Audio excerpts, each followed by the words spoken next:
खेला कर धारा लगोइनी 376। आगे देख ले बउले तो जे हमारा से छौड़ी टक्कर। आगे देख ले बउले तो जे हमारा से छौड़ी टक्कर। जोगे जोगे छौड़ी खेला कर धारा लगोइनी 376। जोगे जोगे छौड़ी खेला कर धारा लगोइनी 376।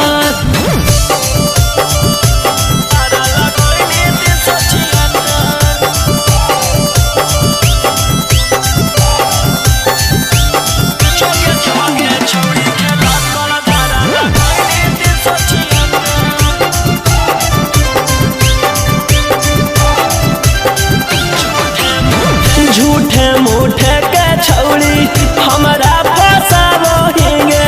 जाई के थाना में रिपोर्ट लिखावो हिंगे। झूठे मूठे के छौड़ी हमारा फसावो हिंगे। जाई के थाना में रिपोर्ट लिखावो हिंगे। आगे के तना गिर गेली कि हमारा गिरावेला भीड़ गेली। आगे कुछो नहीं बिगड़ दो केतनो कटमी थाना में चक्कर।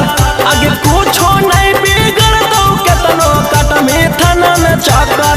जोगे जोगे छौड़ी खेला कर धारा लगोइनी 376।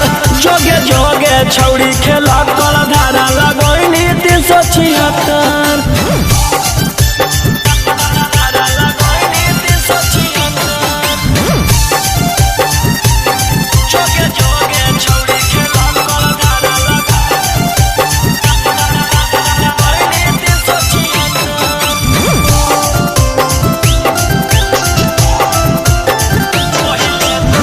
पहिले तू कोइनी भाषण मीडिया में जाई के कि तोरा मिलतौ छौड़ी हमारा फसाई के। पहिले तू कोइनी भाषण मीडिया में जाई के कि तोरा मिलतौ छौड़ी हमारा फसाई के। कि जहिया जेल होतौ फिर बेल लेके उहे खेल होतौ।